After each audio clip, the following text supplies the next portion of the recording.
Hey guys, we are talking about 11 months tonight. Can't believe next month is going to be a year that we officially let go of alcohol. And I know that I am officially down 20 pounds. I know Jonathan's down 40 pounds. And it's definitely been a roller coaster.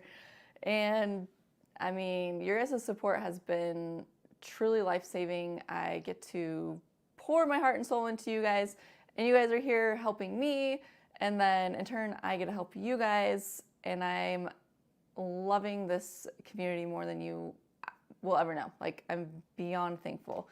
The past 11 months have definitely been a roller coaster, and this week has definitely there was some trauma in my life last year, and I was drinking during my 1-year anniversary of that, so processing the feelings this year are a lot different.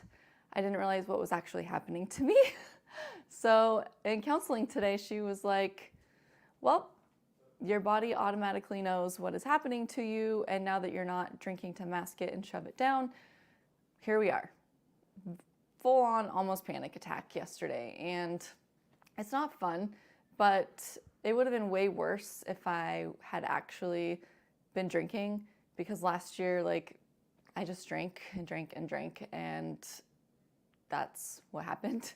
And I didn't really deal with it. So this year, you know, I had to actually work through the emotions and talk through it. It's not something that I am ready to talk about, but it is there.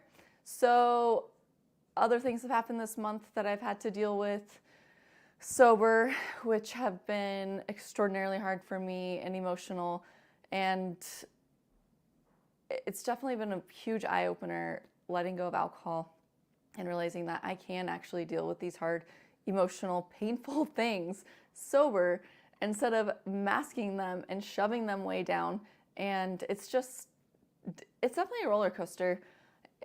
And so this month, hitting 11 months, it was just, there was a lot going on, a lot of emotions going into 1 year, and I'm sure so many people doubted me, and here I am, almost a year sober. I'm literally, I think, 350 days sober. So what I got, 15 days to go to hit 1 year, and so many of you are like right behind me or right ahead of me, and we're all doing this together. It's absolutely amazing. I know that I put a post up a while ago and I didn't get to do a live. So I have a few questions from that post that I did, I think like a month ago. I'm going to pull those up.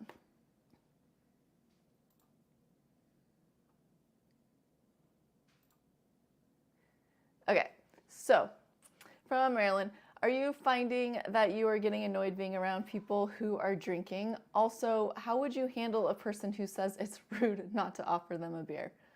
One, if I don't offer you a beer and you get mad about it, then you can leave. I mean, simple as that, especially if you know that I don't have beer in my house. I have had people over and like maybe I've had some like 2-year-old beer in the fridge and they'll grab that and that's fine. It's like, whatever, there's probably like 3 in there. I'm not worried about them and how they feel about coming to my house sober, because this is my safe place. And if people can't respect that, then they don't need to be involved. And so I'm sorry for those that think that, sorry, a little sensitive.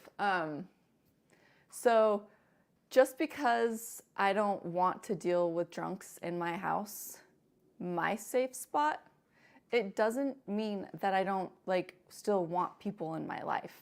It's that I don't want to deal with the stupidity and the trashiness of it. Like I understand having a couple drinks. I don't fault anybody for that, but when it's at my house and you want to be sloppy and gross, I want nothing to do with it. And that's definitely should be completely okay, because my safe spot, my boundary, and I mean, what do people say? My house, my rules? Like, don't like it, don't come or leave. Do I get annoyed? Yeah, I do get annoyed when people start getting super annoying, but I I've lived on both sides of, I've been the drunk and I've been the sober one now. So I used to get annoyed with drunks when I was drunk. So now they're extra annoying to me, even though I was probably that annoying drunk too.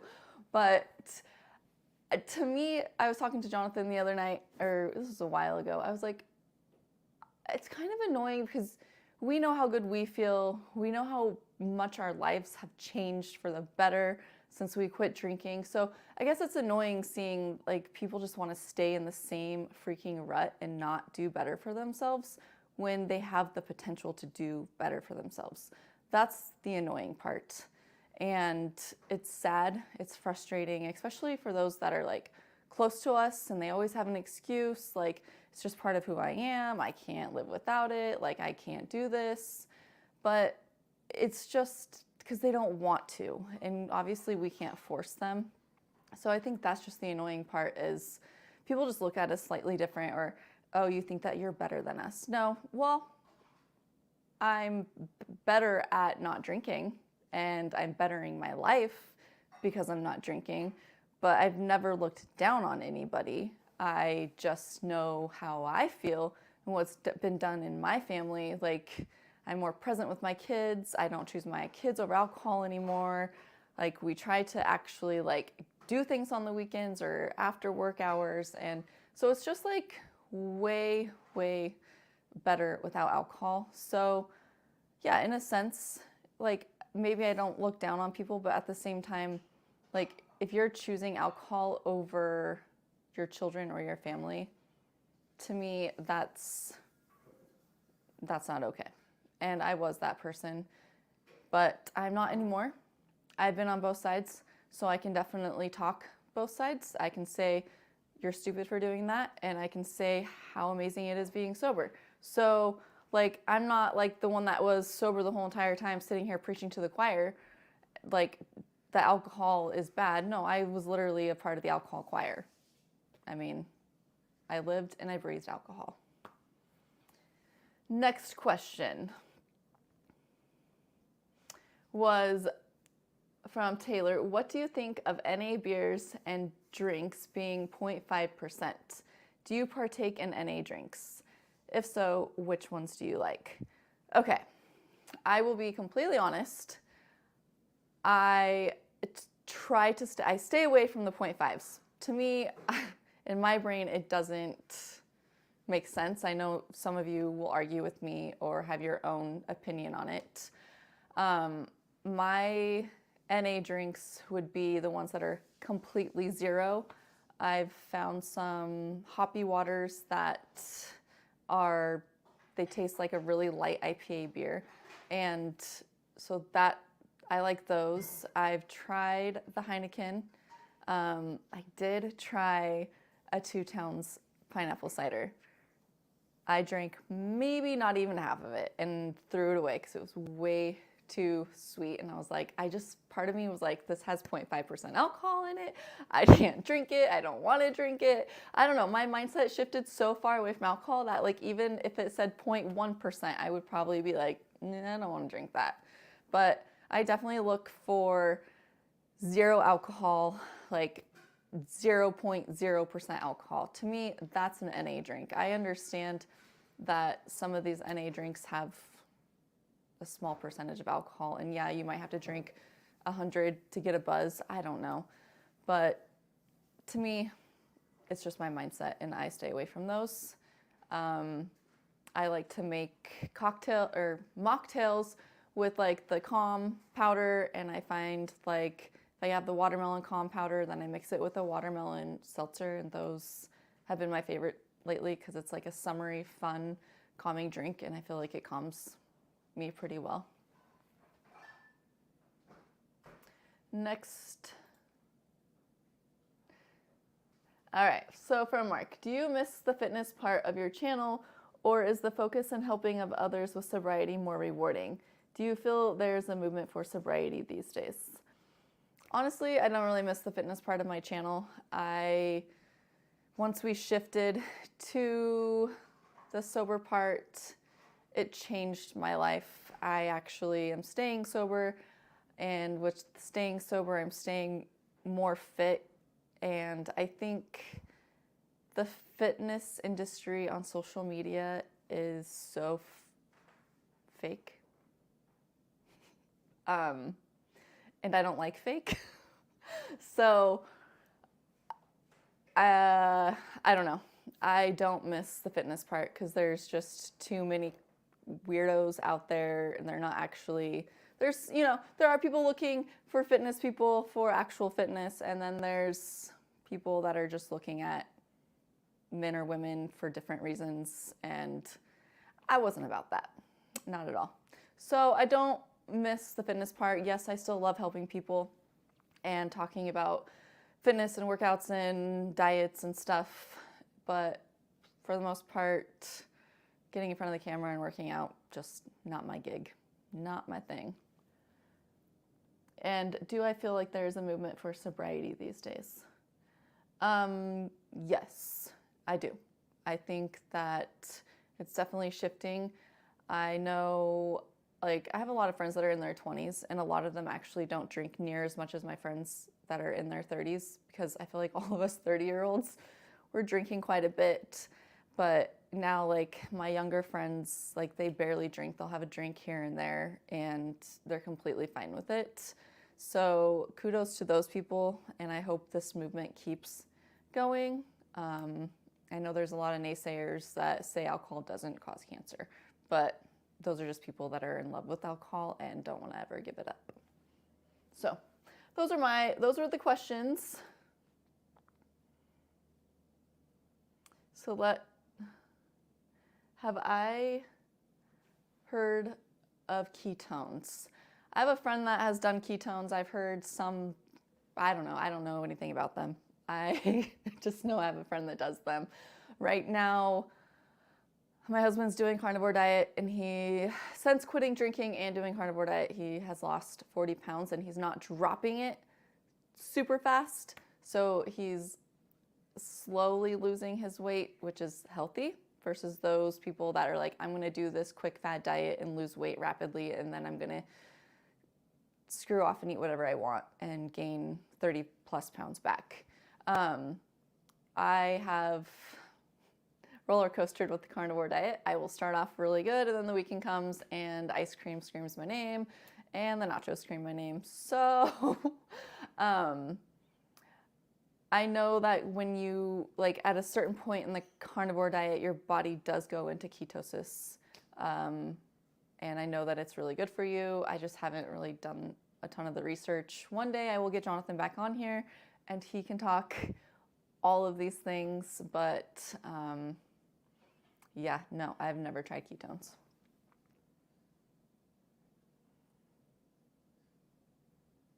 All right, so Vax, I think you talked about this before. Your husband is sober as well. Does he support you daily, or are you guys on your own journey? Sobriety, we are totally on our together journey. He actually sometimes jokes around and is like, what would you do if I actually had a drink? And I was like, I don't know. Yeah, I'd be irritated, but it wouldn't make me want to drink. But then he's kind of on his own with the carnivore diet, which he had a problem with food and I had a problem with alcohol. So I support him for the most part, and poor guy has to go with us to get ice cream sometimes, and he does really good.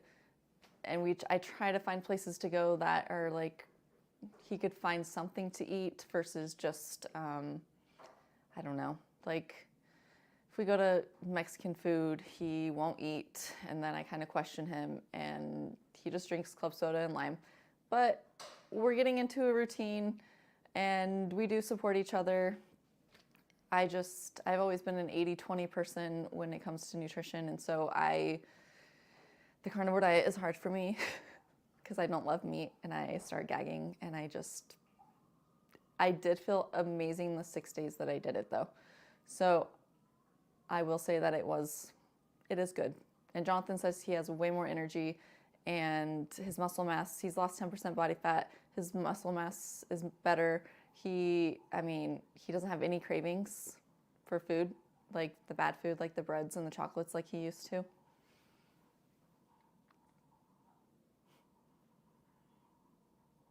Alrighty. Oh, another one. Do you feel alcohol is legal because it destroys society and people's lives? Weird. How weed is illegal, but not beer? I think this is a very political question. Do you feel alcohol is legal because it destroys? You know, I don't know how many of you, I don't know. I don't want to like say anything that's going to offend anybody. But, you know, there are agendas out there, and, you know, maybe alcohol is one of them, and it is a pretty like multi-billion industry. So I don't know. I don't know what their agenda is, but it ain't for the people. And how is weed illegal? Well, I guess it depends on what state you live in the United States and all that. I could take or leave weed. It's never been a thing. I don't actually I never liked it.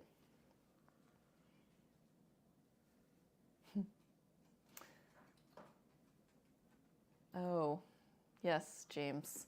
Do you guys plan on doing 75 hard again? Right now, no. I have no... If a big group asked me to do it, I think I would, because the accountability. But if it's just me and Jonathan, I can't. He tried it. I think he got to like day 30 or 40, and he went to Oregon, and he didn't lose because of nutrition. He lost because he just couldn't read and get the workouts in because it was just a really crazy trip. But I think that if somebody is trying to change their life, 75 hard is where you start, and I will forever thank Andy Frisella for creating this program because it is completely life-changing. It's about discipline. You can't have motivation without discipline, and that mindset of this task list, it makes you disciplined, and that's what a lot of us, we lack discipline. I mean, people don't have the discipline to eat right. They don't have the discipline to quit drinking. They don't have the discipline to quit drugs. They don't have the discipline to, you know, take care of themselves properly. I mean, so 75 hard really pushes you, and you have to have that mindset to fix yourself, and that is where this program comes in. And I needed it in my life, and I wouldn't be here without it.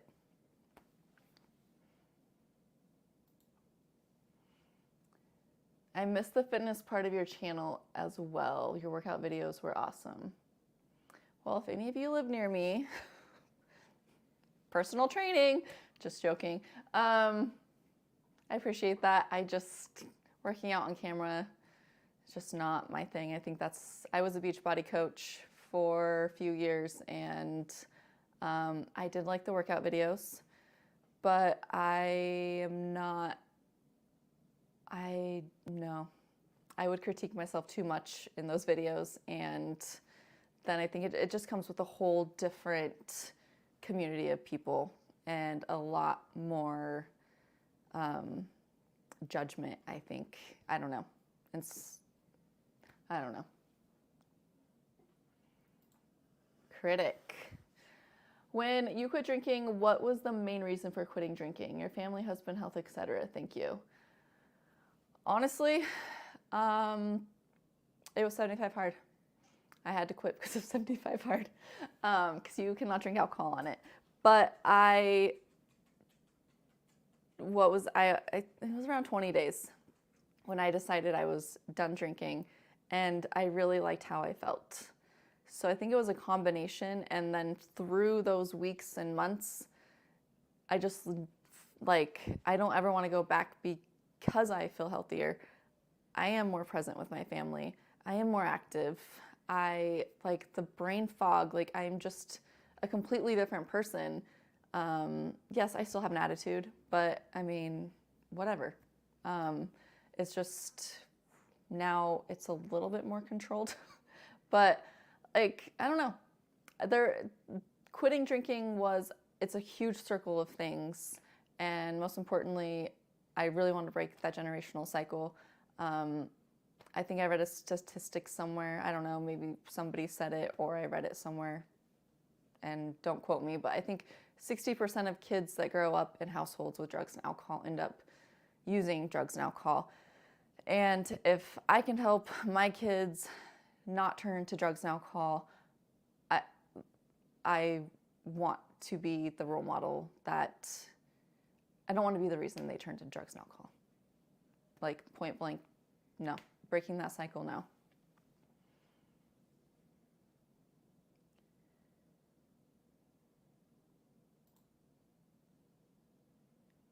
Hard ketones is a drink that takes out ethanol. Doesn't the carnivore diet scare you with all the cholesterol and horrible things that animal products bring to the human body? Okay, this is a very, very another controversial question. You should do your research. I actually have an article on how plants actually aren't good for you. You guys can all argue with me. I think those people that do like keto and carnivore don't do it the healthy way. Like, you need the healthy fats. You don't need to, like, this forever will stick in my brain. I went to Red Robin probably when I was in my mid-20s, and I saw this overweight person say, a hamburger, hold the bun, add the extra mayo. And I was like, how does that make sense at all?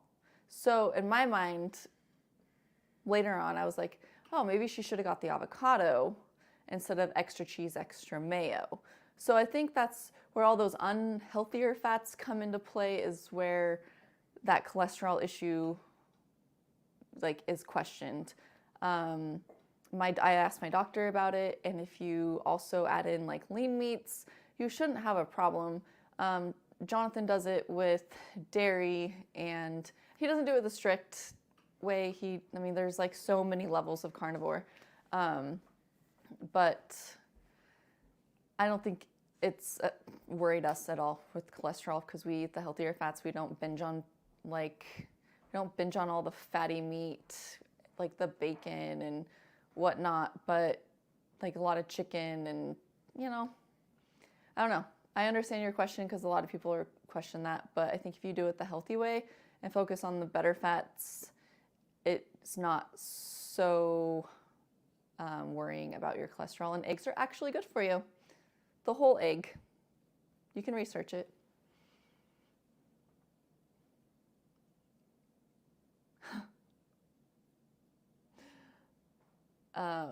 Tell us about the new exercise tool you got last week. I got a bench that comes with a leg curl and leg extension. That's the one thing that I've missed since I quit working at the gym, and I absolutely love it.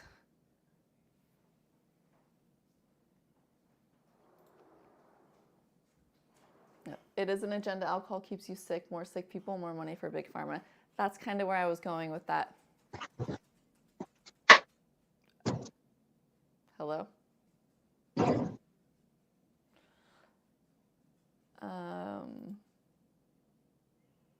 Hey, you added me. 20% of the people drink 80% of the alcohol. What? Oh.